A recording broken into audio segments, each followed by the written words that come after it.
Yes, students, good morning. First answer of your question.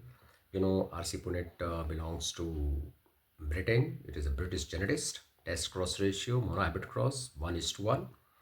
25% recessive क्या proof करता है, ये पूछा था। तो ये प्रूफ करता है कि जो एलिल है वो कभी ब्लेंड नहीं करते, क्योंकि F2 जनरेशन में फिर से रिसेसिव मिल जाता है। इसका मतलब ब्लेंडिंग ऑफ कैरेक्टर्स एलिल नहीं होती है।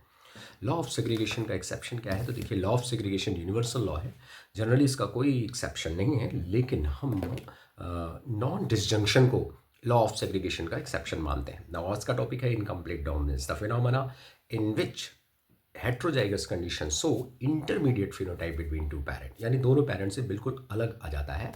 कॉल कॉरेंस ने स्टडी की थी मिराबिलिस जलापा में। इसके अलावा आपको पता है snap dragon, dog flower, antirrhinum, उसमें फ्लावर कलर के लिए हुआ था। रेड कलर फ्लावर को जब पिंक कलर फ्लावर से क्रॉस किया जाता है तो F1 में जो कलर मिलता है हमें पिंक कलर मिलता है। यस, दोनों का इंटरमीडिएट। F2 जनरेशन जब करते हैं कि क्या मिल गया, ब्लेंडिंग हो गई यहाँ, तो लेकिन यहाँ भी F2 जनरेशन में क्या होता है, जीनोटाइप फिनोटाइप रेशियो 1:2:1, यानी रेड, पिंक और वाइट 1:1 के रेशियो में मिलते हैं। यानी ये मेंडल के लॉ ऑफ डोमिनेंस से डेविएशन शो करता है। जहाँ फिनोटाइप रेशियो 3:1 होता था, जीनोटाइप रेशियो 1:2:1 होता था, यहाँ फिनोटाइप रेशियो और जीनोटाइप रेशियो दोनों 1:2:1 है। Now what is the concept of dominance? Dominance का कॉन्सेप्ट क्या है?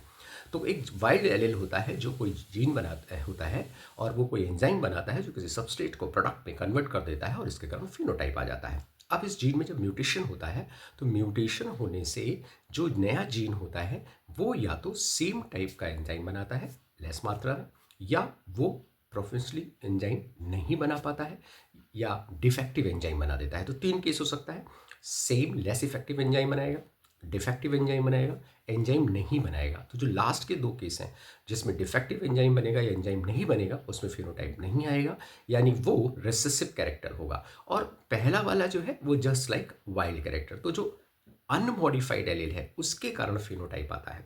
Modified allele generally mutant allele होता है, और ये है डोमिनेंस का कॉन्सेप्ट। तो all the best. Next turn पर हम लोग देखेंगे कोडोमिनेंस और उसी के साथ मल्टीपल एनालिज्म और ब्लड ग्रुप। तो आज का क्वेश्चन आपका ये है कि जीनोटाइप और phenotype ratio in complete dominance में क्या होता है, ये आपको मुझे बताना है। और जो कैरेक्टर आता है वो कैरेक्टर अनमॉडिफाइड एलील के कारण आता है या मॉडिफाइड के एलील के कारण। Okay, thank you.